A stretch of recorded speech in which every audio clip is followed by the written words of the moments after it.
សួស្តីបងប្អូនកសិករទាំងអស់គ្នាតោះយើងនឹងទៅស្វែងយល់អំពីគន្លឹះសំខាន់3យ៉ាងក្នុងការកម្ចាត់សត្វស្រមើឬទ្រីបលើផ្កាស្វាយឲ្យមានប្រសិទ្ធភាព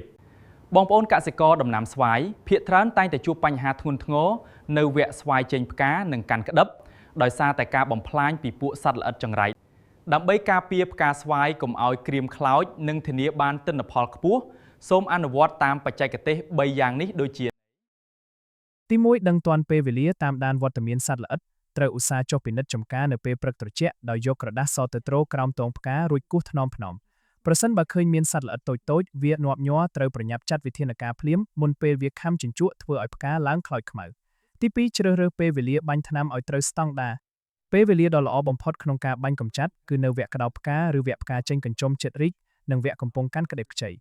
គួរជៀសវាងការបាញ់ថ្នាំគីមីខ្លាំងៗនៅពេលផ្ការីកសម្រុកពេញទំហឹងដើម្បីកុំឲ្យប៉ះពាល់ដល់ការបង្កាត់លំអងធម្មជាតិរបស់សត្វឃ្មុំ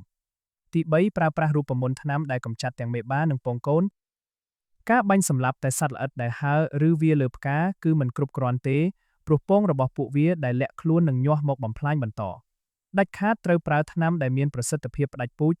ដើម្បីទទួលបានប្រសិទ្ធភាពទ្វេដងឥន្ទិមាសសូមណែនាំឲ្យប្រើប្រាស់រូបមន្តផ្សំពីរមុខបញ្ចូលគ្នាគឺសម្លាប់រហ័សចំនួន300ក្រាម Fib Ematin ចំនួន250មីលីលីត្រលាយសមាសធាតុទាំងពីរមុខនេះចូលគ្នាជាមួយទឹកតាមកម្រិតបច្ចេកទេសរួចបាញ់ស្រោចស្រពឲ្យសព្វកញ្ចុំផ្កានិងក្តេបស្វាយ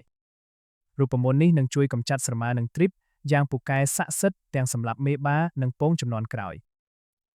ផលិតផលប្រទេសឥណ្ឌានាំចូលនិងចុះបញ្ជីដោយ VSR AgriScience